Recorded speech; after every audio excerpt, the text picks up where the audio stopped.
കൃഷ്ണേന്ദു, എനിക്കിപ്പോൾ കേരളത്തിലെ ഒരു യുവജന പ്രസ്ഥാനത്തോട് വളരെയധികം ബഹുമാനം തോന്നുന്നുണ്ട്. ഏതാ യുവജന പ്രസ്ഥാനം എന്നറിയോ? ഏതാണ്? യൂത്ത് ലീഗാണ് അല്ലേ. ഞാനിപ്പം കാണുന്നതാണ്, ഇപ്പോൾ കഴിഞ്ഞ ദിവസം ഇവിടുത്തെ സംസ്ഥാന മുസ്ലിം ലീഗിൻ്റെ സംസ്ഥാന വൈസ് പ്രസിഡന്റിനെ കഴിഞ്ഞ ദിവസം മുസ്ലിം ലീഗിൻ്റെ സംസ്ഥാന വൈസ് പ്രസിഡന്റിനെ വഴിയിൽ തടഞ്ഞു നിർത്തി അവർ കൃത്യമായി ചോദ്യം ചെയ്തു. എന്തിനാന്ന് വെച്ചാൽ അവരുടെ തദ്ദേശ തെരഞ്ഞെടുപ്പിൽ സ്ഥാനാർത്ഥിയെ തോൽപ്പിക്കാൻ ശ്രമിച്ചു എന്നുള്ള കാര്യത്തിലാണ് അവിടെ ചോദ്യം ചെയ്തത്. അതാണ്, എത്ര വലിയ പാർട്ടിക്കാരനായാലും എത്ര വലിയ തലമുതിർന്ന പാർട്ടിക്കാരനായാലും ചോദ്യം ചെയ്യും, തെറ്റ് കണ്ടാൽ ചോദ്യം ചെയ്യുമെന്നുള്ള പുതിയ കാലത്തിൻ്റെ അല്ലെങ്കിൽ രാഷ്ട്രീയം കൃത്യമായി പറഞ്ഞു വയ്ക്കുന്ന ഒരു യുവജന സംഘടനയായിട്ട് യൂത്ത് ലീഗ് മാറിയിട്ടുണ്ടല്ലേ? തീർച്ചയായിട്ടും കുറച്ച് നാളുകളുള്ള നമ്മുടെ വാർത്തകളൊക്കെ പരിശോധിക്കുമ്പോൾ ആ നിലയ്ക്കാണ് മുന്നോട്ട് പോയിക്കൊണ്ടിരിക്കുന്നത്. പക്ഷെ എനിക്കപ്പോഴും സംശയം, ഇത് ഡയറക്റ്റായി പൊതുജനങ്ങളുടെ മുന്നിൽ വെച്ച് ഇത്തരം പ്രയോഗങ്ങൾ വേണമോ, അല്ലെങ്കിൽ ഇത്തരം തടഞ്ഞു നിർത്തുന്ന കാര്യങ്ങളൊക്കെ വേണമോ എന്നുള്ളൊരു സംശയം എനിക്കുണ്ട്. കാരണം അവരുടെ ആഭ്യന്തര പ്രശ്നമാണ്, അത് പൊതുജനത്തെ ബാധിക്കുന്നൊരു പ്രശ്നമല്ല. ഈ പറയുന്ന വിഷ്ണു സൂചിപ്പിച്ച കാര്യം ഒരു പൊതുജനത്തെ ബാധിക്കുന്ന പ്രശ്നമല്ല, അത് അവരുടെ ആഭ്യന്തര പ്രശ്നമാണ്. അപ്പോൾ അത് ഒരു പൊതുമധ്യത്തിൽ വന്ന് സൂചിപ്പിക്കണോ എന്നുള്ളൊരു സംശയം എനിക്കുണ്ട്. എന്നാണെങ്കിൽ കൂടെ അവർ ചെയ്തിട്ടുള്ളൊരു പ്രവൃത്തി, തങ്ങളുടെ ഒരു നേതാവിനെ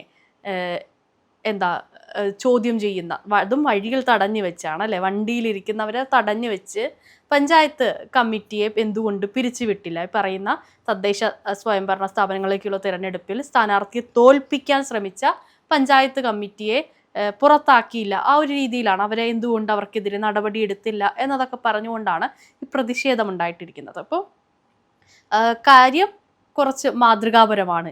കാരണം തെറ്റിനെ തെറ്റെന്ന് പറയാനുള്ള ആർജവം അത് നമ്മൾ അംഗീകരിച്ചേ മതിയാവും. ഇത് ഏത് സംഘടനയാണെങ്കിലും അത് അംഗീകരിച്ചേ മതിയാവും.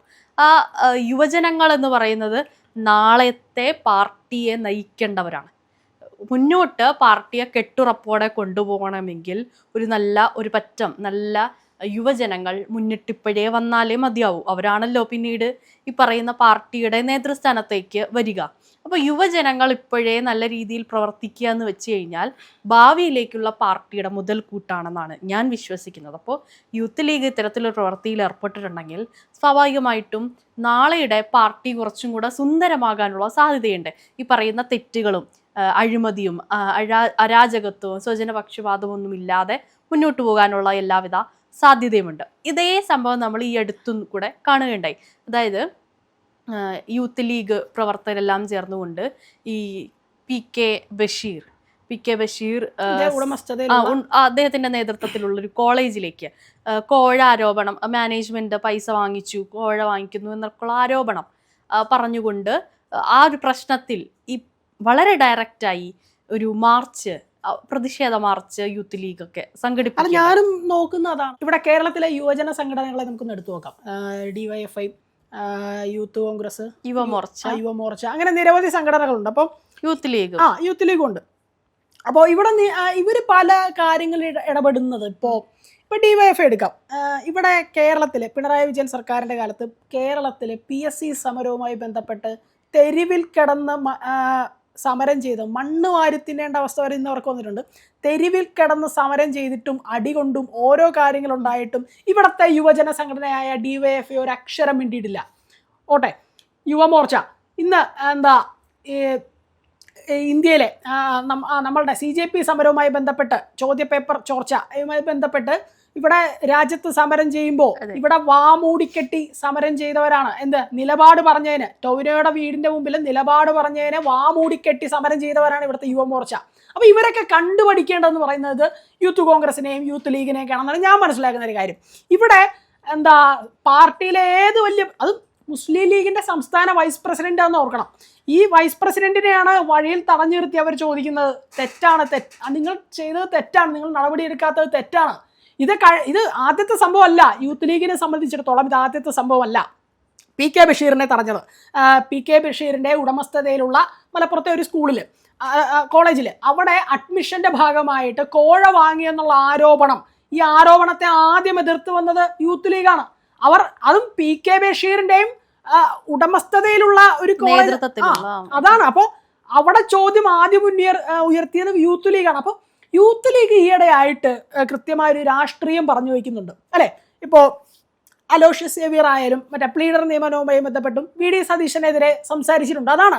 അപ്പോൾ എത്ര വലിയ നേതാവായാലും കൃത്യമായ തെറ്റ് ചെയ്യുകയാണെങ്കിൽ കൃത്യമായ ചോദ്യം ചെയ്യലുണ്ടാവും എന്നുള്ള യുവജന പ്രസ്ഥാനത്തിൻ്റെ ഒരു പുതിയ കാല രാഷ്ട്രീയമാണ് ഞാനിവിടെ കാണുന്നത്. അതെനിക്ക് വളരെയധികം അഭിമാനം അല്ലെങ്കിൽ വളരെയധികം ഒരു പ്രതീക്ഷ നൽകുന്ന ഒരു കാര്യമാണ്. നാളെയുടെ രാഷ്ട്രീയ സങ്കല്പങ്ങളെ വളരെയധികം പ്രതീക്ഷ നൽകുന്ന ഒരു കാര്യമാണ്. ഇത്തരത്തിലുള്ള എതിർപ്പുകൾ ഉന്നയിക്കുമ്പോൾ അത് പാർട്ടിയിൽ ഒരു വിഭജനം ഉണ്ടാവാനുള്ള സാധ്യതയില്ലേ? അല്ല, ഒരു പാർട്ടിയെ നിലനിർത്തി കൊണ്ടുപോകുന്നു അല്ലെങ്കിൽ ആ പാർട്ടിയുടെ ഇപ്പോൾ എന്തുകൊണ്ടാണ് ഇടതുപക്ഷത്തിന് കേരളത്തിൽ പരാജയം ഉണ്ടായത്? ഞാൻ മനസ്സിലാക്കുന്നത് കൃത്യമായ ചോദ്യം ചെയ്യലില്ലാത്തതുകൊണ്ടാണ്. അത് ഞാൻ പറഞ്ഞ കാര്യമല്ല, കേന്ദ്ര കമ്മിറ്റി പറഞ്ഞ കാര്യമാണ്. പാർട്ടി സർക്കാരിനെ ചോദ്യം ചെയ്തില്ല അല്ലെങ്കിൽ സർക്കാരിൻ്റെ ആശയങ്ങളെ എതിർത്തില്ല എന്നുള്ളതാണ്. അല്ലെങ്കിൽ അത്തരം കാര്യങ്ങളാണ്, അതും കേന്ദ്ര കമ്മിറ്റി പറഞ്ഞ കാര്യമാണ്, ഞാനല്ല. അപ്പോൾ അതാണ് ഇടതുപക്ഷത്തിന് ഇവിടെ ഉണ്ടായ പരാജയം എന്ന് പറയുന്നത്. കൃത്യമായ പാർട്ടി ചോദ്യം ചെയ്യലില്ലാത്തത് കൊണ്ട് തന്നെയായിരുന്നു ഈ പയ്യന്നൂരിലെ പരാജയത്തെയും സ്ഥാനാർത്ഥി നിർണയവും ഒക്കെ കൃത്യമായി അത് ചോദ്യം ചെയ്യാതിരുന്നു. അല്ലെങ്കിൽ പല കാര്യങ്ങളും പിണറായിയുടെ ചില നിലപാടുകളെ അല്ലെങ്കിൽ ചില പബ്ലിക് അധിക്ഷേപങ്ങളെയൊക്കെ ചോദ്യം ചെയ്യാതിരുന്നതൊക്കെയാണ്. അപ്പോൾ ഇതൊക്കെ കൃത്യമായി കേന്ദ്ര കമ്മിറ്റി പറഞ്ഞ കാര്യമാണ്. അപ്പോൾ കൃത്യമായി ചോദ്യം ചെയ്യുന്ന ഒരു യുവജന സംഘടന അല്ലെങ്കിൽ ഒരു പാർട്ടി പ്രവർത്തകരുള്ളത് അത് ആ പാർട്ടിയെക്കുറിച്ചും കൂടെ വിപുലീകരിക്കുകയല്ലേ ഉള്ളൂ, ആ പാർട്ടിയെക്കുറിച്ച് ശക്തിപ്പെടുത്തുകയല്ലേ ഉള്ളൂ. കൃത്യമായൊരു സ്ട്രക്ചർ, ഒരു ഘടനാപരമായ സ്ട്രക്ചർ അല്ലെങ്കിൽ ഒരു ഘടനാപരമായ ഒരു മൂല്യം ആ പാർട്ടിക്ക് കൊടുക്കത്തേ ഉള്ളൂ അല്ലേ. ഞാൻ അങ്ങനെയാണ് മനസ്സിലാക്കുന്നത്. അപ്പം അങ്ങനെയുള്ള ചോദ്യം ചെയ്യൽ വരണം. അത് പബ്ലിക്കായിട്ടായാലും വരണം അല്ലെങ്കിൽ പ്രൈവറ്റ് ആയിട്ടായാലും വരണം. എവിടെയായാലും അത് കൃത്യമായി ചോദ്യം ചെയ്യൽ വരികയാണെങ്കിൽ ആ പാർട്ടിക്ക് നിലനിൽപ്പുണ്ടാവും.